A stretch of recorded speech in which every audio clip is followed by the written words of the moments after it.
Whoever thought making a baby could be so hard? Luckily, the fertility journey isn't meant to be traveled alone. Eloise Drain has helped hundreds of people build and grow their families over the last 15 years, and she's ready to share her insider knowledge and expertise with you. So grab a seat and let's talk fertility and alternative family building in the Fertility Cafe. Welcome to Fertility Cafe. I'm your host, Eloise Drain. We asked around. We asked our surrogates, we asked our staff, we asked our buddies in the field, what piece of information or strange fact do you wish you knew or feel like surrogates should know? And this episode is an accumulation of all the responses we received. They may at first appear a bit random, but if you're looking to increase your understanding of gestational surrogacy, the process, the field, and even the professional aspect of the undertaking, listen on. You may just learn a few dozen things. Let's start by talking about the surrogate application process. First off is the reality. Qualified surrogates are in a very empowered position. I am not certain if many surrogates really realized this until recently. If you're a woman who meets the qualifications of most surrogacy agencies in the United States, you are very much in demand. We'll talk about how big the market is, but for right now, you should know that women who qualify are in a very nice position. There are a lot of agencies and a lot of intended parents who want to work with them. So really, there is no reason not to feel empowered as a surrogate and to go with any agency that makes you feel comfortable. Okay, next. I was speaking with the surrogate intake specialist recently, and she had noticed that a lot of surrogate applicants abandon the application around the same questions. Questions about abortions, weight, and state support programs seem to really scare off applicants. It is such a shame, too, because she felt like a lot of applicants were making incorrect assumptions about right answers just by seeing questions about these topics. It's true that some questions are disqualifying, but not every question is. Some application questions are asked to help the professionals gain a better understanding of the applicant. My advice is if you are interested in becoming a surrogate, don't let any questions on the application scare you off. Answer everything truthfully and don't overthink it. Don't self-eliminate by just assuming that you'll be disqualified based on one or two factors. If you don't qualify, the agency will let you know. I would also say that if you are not accepted and you feel there must have been a mistake, follow up with the agency. Make certain that there was not a mistake. Becoming a surrogate is important enough to double-check, and it's always possible that something was overlooked or a clerical error confused the issue. Now, you may have noticed that agencies, mid-size and up, usually don't give too much information about why you were denied or why they cannot accept you.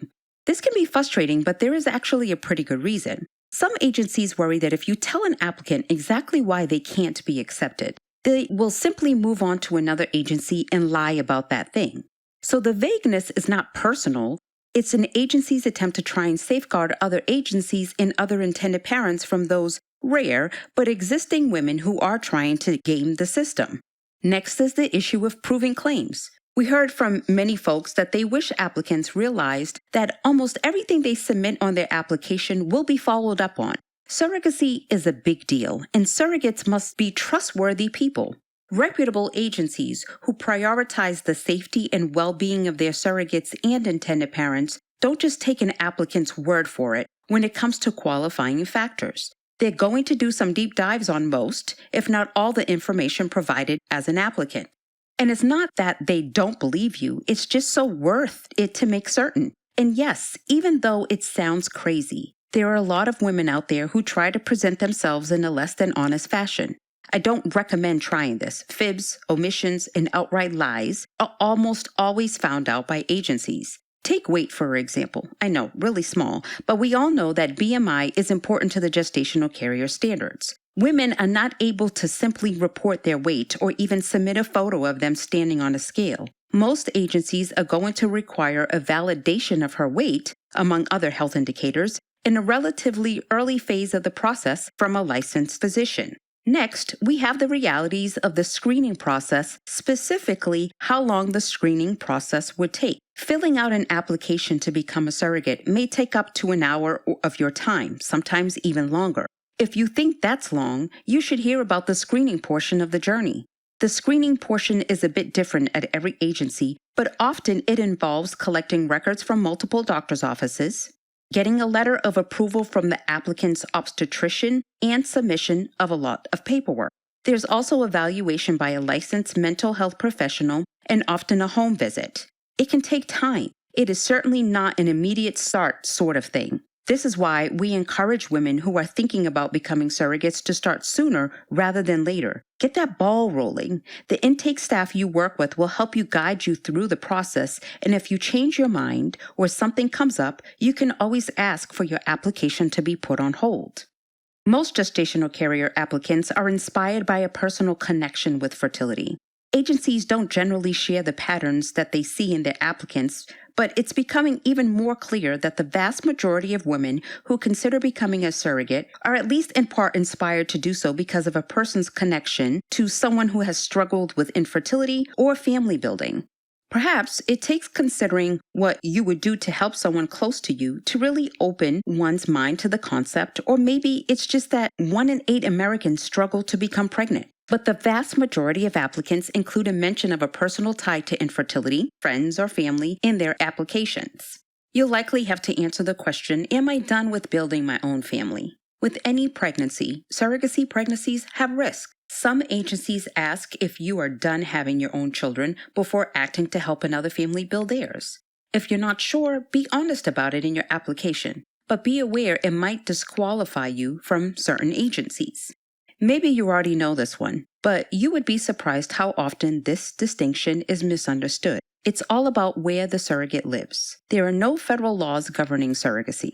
The federal government has left the regulation of the practice of surrogacy up to the states. The state that matters most isn't the one where the agency is headquartered or where the intended parents live. It's the state in which the gestational carrier lives and presumably plans to deliver. It will be her state that dictates the choice of law that will be applied for the surrogacy journey. Following off of that, a surrogate can work with any agency in close proximity to her or an agency in a different state. It doesn't really matter. We know that a lot of women begin searching for agencies near them, but in truth, the physical location of the agency you work with may not have much of an effect on your journey. You're certainly allowed to prefer an agency near you, but most established agencies are capable of supporting surrogates who are not local. The closeness of the intended parent she's eventually matched with and her proximity to the fertility clinic often have a larger impact on her journey than the agency's offices. Okay, those are the items we had related to the surrogacy application and screening process. Moving on, we have the reality that surrogacy is a long road. Surrogacy is a process that can't really be rushed. It's a lengthy commitment for all parties involved. Of course, the last portion is almost always close to 9 months long, but the screening, matching, legal, transfer preparation, and achievement of pregnancy can take time. On average, that process can take 15 to 24 months. Question we most often receive is, how involved does my husband or partner have to be? Sometimes surrogates don't realize all the ways in which their husbands or partners are going to have to be involved. First, this is going to be a pregnancy. You have to think of all the ways in which your partner helped out when you were pregnant before. You needed assistance to get through those last few months, and you certainly need the support in the delivery room. But even before all of that, your partner will need to be fully involved. To start, he or she will likely need to complete a background and credit check. He'll have to take part in a mental health evaluation and be present for the home check. He'll also attend the medical workup at the fertility clinic. If she's not required to attend the medical workup, she'll have to submit to medical screening, including a drug test and STD screening. Your spouse or partner will be involved in the legal contract phase and is required at the very least to sign his or her name to the contract.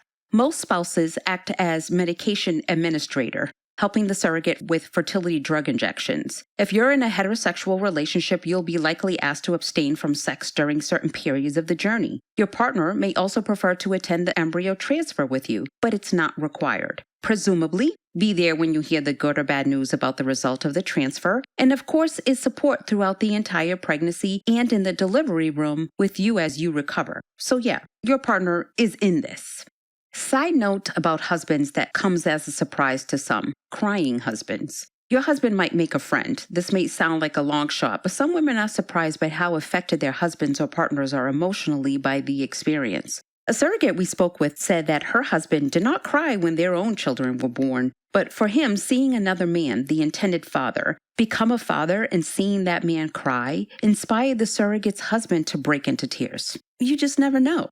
That said, you do not have to be married. There are a lot of single women who become surrogates. Single surrogates are mothers who already have a stable community around them. They have a tribe of people supporting them and are well practiced at taking the world on.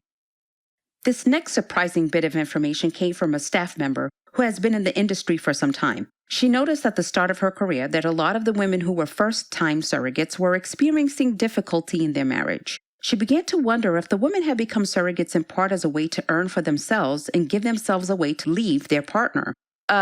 Totally not recommended. You really need to be in a stable place with your partner to become a surrogate. It's okay if you're single. It's okay if you're married. Anything less certain or subject to change is not a good idea. This can lead to some needless complication from your intended parents. This is not a task to undertake if your marriage is falling apart or you anticipate any relationship turmoil.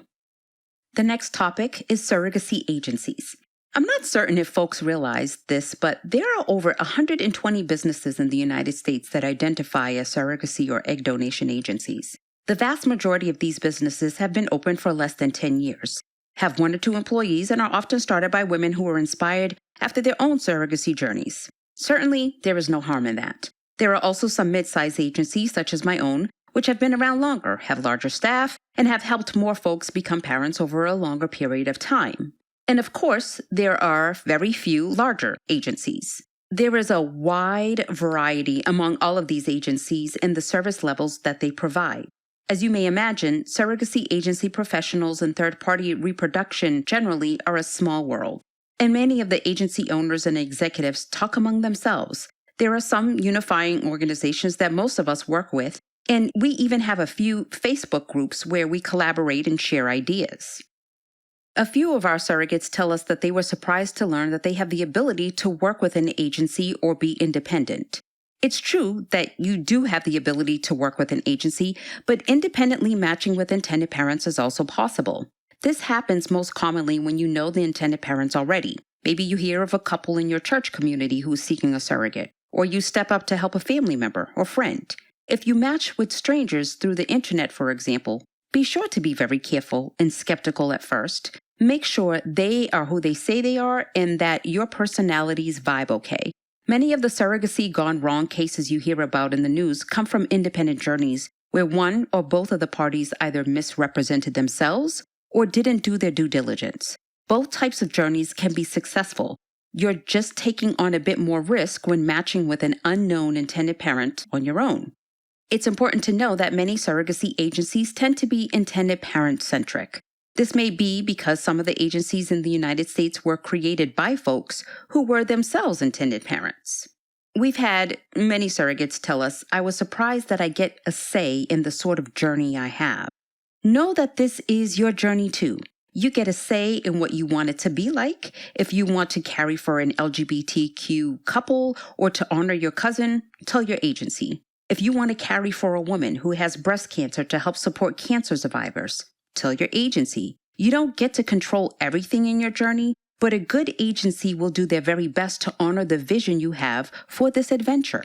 It's important to know each agency has their own way of making matches. Some agencies match intended parents and surrogates based on a first-come, first-served basis. I don't care for this type of matching. Just because an intended parent is next in line doesn't mean they are the best fit for the surrogate who has recently accepted into the program.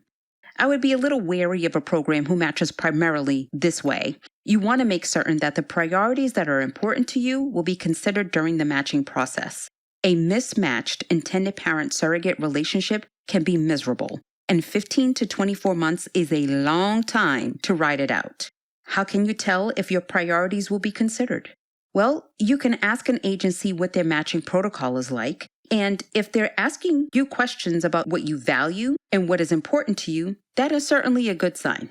Know that some intended parents may prefer secrecy, even if you're open about your journey and excited to tell the whole world about what you're doing. Your intended parent may prefer you to be incredibly secretive about the entire process. There are many different reasons. They could simply be private people. They may be in a high-profile situation. Or in an extreme example, if they are from another country where surrogacy is not legal, they may be trying to avoid legal consequences. If this is a deal breaker for you, let your agency know before they begin the matching process. You may find yourself working with international intended parents. Surrogacy is illegal in many countries, and so nearly half of the American surrogate population found themselves working with international intended parents. This can make for some challenging time difference considerations and potentially language barrier issues, but partnering with international parents can be a wonderful experience. That said, if this is a deal breaker for you, let your agency know. Okay, let's talk about money. One response we received was the statement, "I wish surrogate applicants knew that they can totally care about getting paid, but that it truly cannot be all just about the money."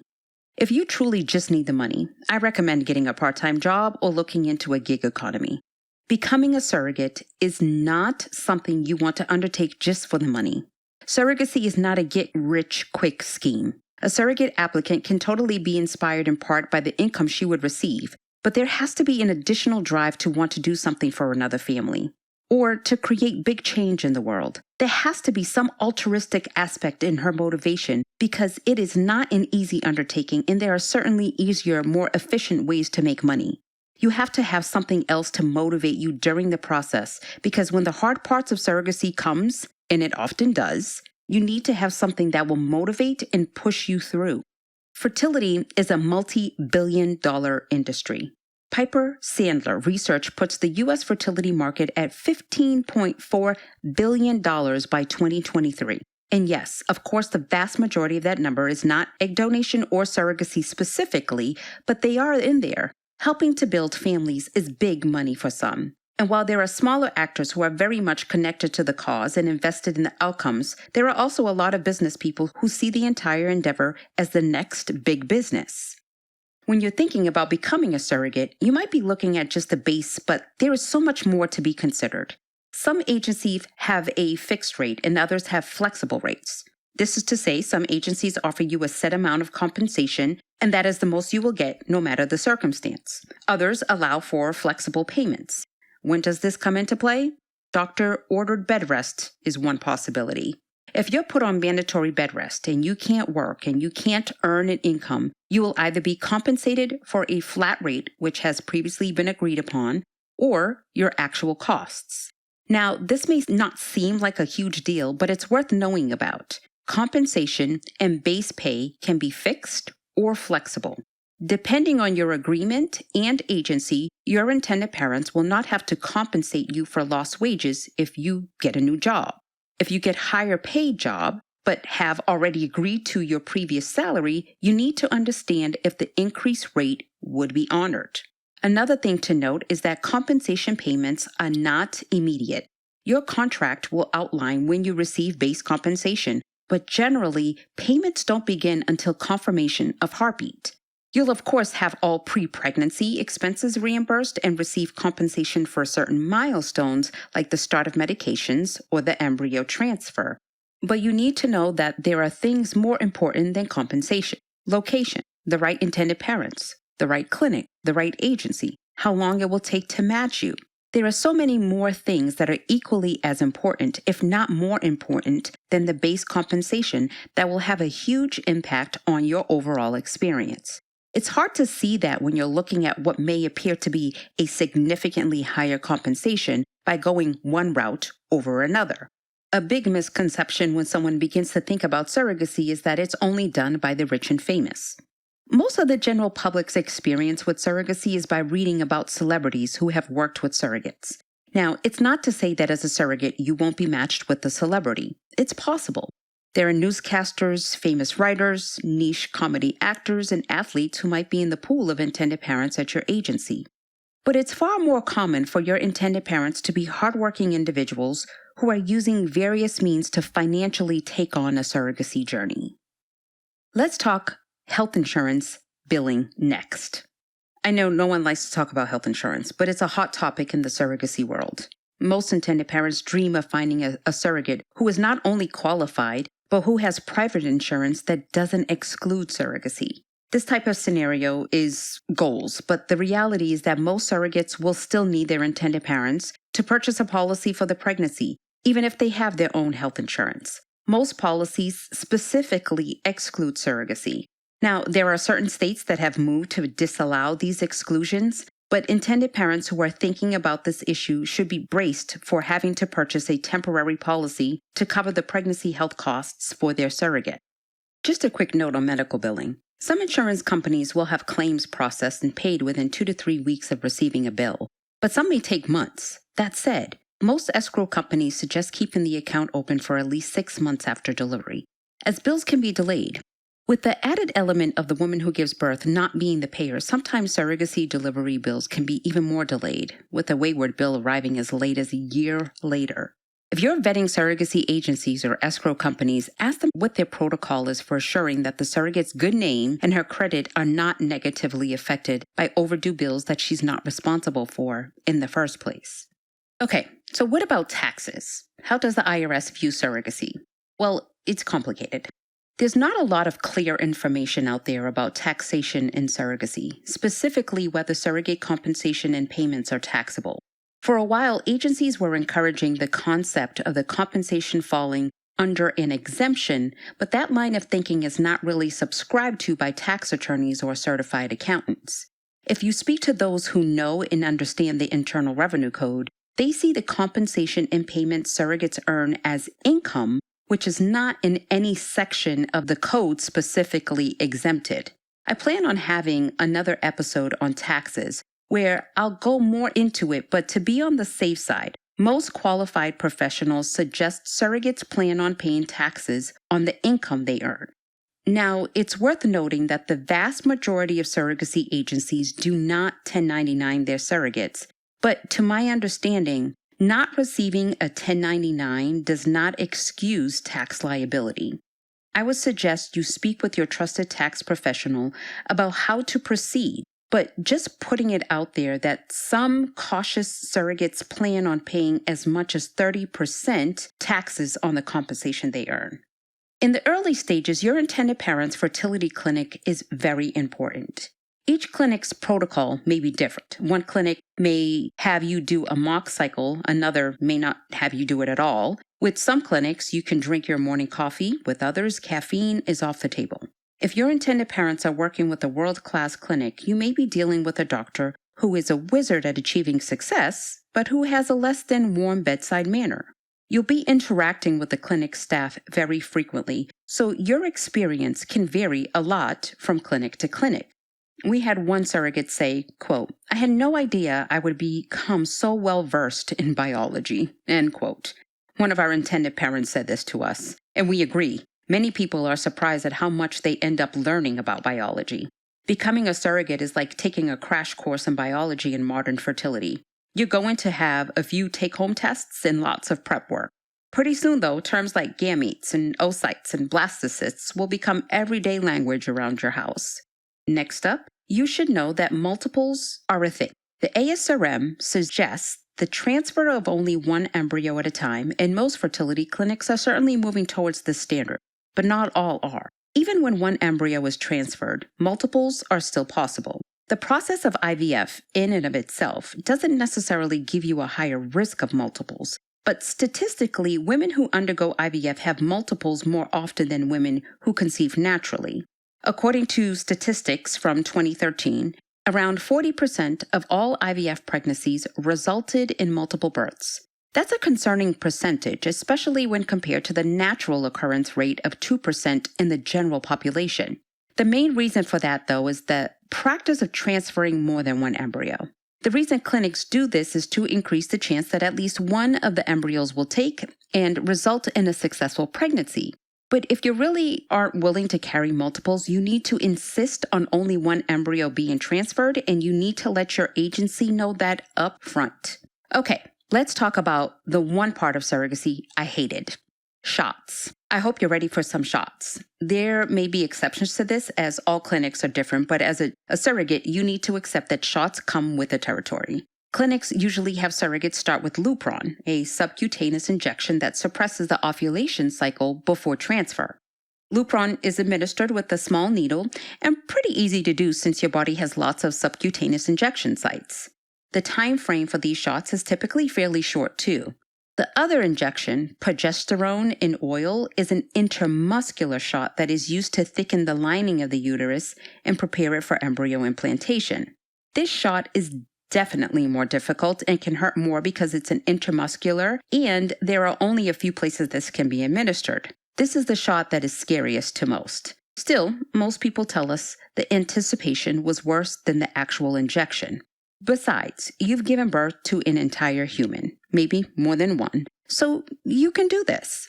Many surrogates tell us their surrogacy pregnancy is so unlike their own that it's hardly believable. Every pregnancy is different, but surrogacy pregnancies are an entirely different biology, different cravings, different symptoms. After a certain point, though, when you're released to your own obstetrician, it can feel a lot like regular pregnancy. The start of surrogacy is going to feel very unusual, or at least your first time around. But by the time you are approved by your intended parents clinic to be released to your doctor for care, then the surrogacy pregnancy can start to feel like a normal old pregnancy, except for that whole it not being your baby thing. What about how other people view your role as a surrogate? First, get comfortable with the fact that not everyone is going to understand this. Yeah, surrogacy has an overwhelmingly positive reception, and most people get what a cool undertaking it is. But there are always going to be these folks who just don't get it. It surprises a lot of us in the field, and it surprises a lot of surrogates' intended parents when they realize there is still a ton of misconceptions out there about surrogacy. You probably have to field questions like, did the baby look like you? There must be at least 300 blog articles out there outlining the difference between traditional surrogacy and gestational surrogacy. In traditional surrogacy, the woman who carries the child is biologically related to the child as her own egg is used. With gestational surrogacy, the surrogate has no genetic relationship to the child she carries, as her egg is not used in the creation of the embryo. Traditional surrogacy has really fallen out of favor in the past 2 decades. A very slim number of individuals partake in the practice. So almost always when someone identifies themselves as a surrogate, what they usually mean is that they are a gestational carrier. They have no genetic link to the child they are carrying. The general public seems to be so close yet so far away from grasping the important message that surrogates don't have any genetic link to the baby. I know of a lovely woman who served as a gestational carrier who had lovely curls. After she gave birth, her own best friend asked her if the baby had gotten her curls. This really took the surrogate aback. She was shocked that her own best friend thought she was genetically related to the baby she had carried and thus could have passed on her curls. When she asked her friend if she was joking, the friend realized her silly question, and they both laughed a bit. The best friend's momentary lapse in her understanding of gestational surrogacy is actually a really great example of the general public's understanding surrogacy. They almost get it, but not quite. The next major topic that came up was all about the surrogate's own children. Here are a few things people have been surprised by. First, the kids get it more than a lot of adults. A lot of surrogates worry about how their kids are going to handle mommy being pregnant with a baby who won't be their sibling. Funny thing is, most children do better with the concept than adults. Kids are usually very receptive to the idea. You'll have to have a broader answer to the question, where do babies come from? As one surrogate shared, I have a friend who carried for intended parents when her old children were 5 and 7. When her eldest child got older, she and her husband had the birds and the bees talk with him. The first thing he said when they were done explaining the whole process was, "Is that what you did with the 2 daddies to make the baby you carried for them, Mommy?" Of course, the friend was so embarrassed. She immediately posted to her surrogate forum with the suggestion that the birds and bees talk, with an addendum that not all babies are made that way anymore. Finally, rest assured that agency staff are used to speaking to women who have young children. It can be nerve-wracking hopping onto phone calls when you have little ones at home, and many women who perhaps have been considering surrogacy find themselves delaying that first interview call because of this. Trust me, we get it, and we will never bat an eye at a screaming toddler in the background. Completely normal. Our last little tidbit for you. Repeat and/or sibling journeys are a thing. Acting as a surrogate is an incredibly fulfilling experience, and the numbers prove it. Close to 20% of the women who become surrogates have second or subsequent journeys. They may carry for the same intended parents for what is often referred to as a sibling journey, or they carry for new intended parents. Most stay with their same agency, but some will shop around for additional perks or program features at other agencies. So there you have it. I hope you've enjoyed today's episode and that you've learned a thing or two about surrogacy that you didn't know before. Visit us at Instagram.com/Family Inceptions to share with us what you are most surprised about. We'd love to hear from you. I hope you found this discussion helpful as you weigh your next steps. You can follow Fertility Cafe on its new Instagram and Facebook page under Family Inceptions. If you haven't yet, go to your listening platform of choice and subscribe, rate, and review this podcast. We'd also love you to share Fertility Cafe with friends and family members who would benefit from the information shared. Join us next week for another conversation on modern family building. Thank you so much for joining me today. Until next time, remember, love has no limits. Neither should parenthood. Thank you for joining us in the Fertility Cafe. Whether you're an intended parent, a woman considering egg donation, thinking of becoming a surrogate yourself, or a friend or family member of someone dealing with infertility, we're here to help. Visit our website, thefertilitycafe.com, for resources on fertility, alternative family building, and making this journey your own.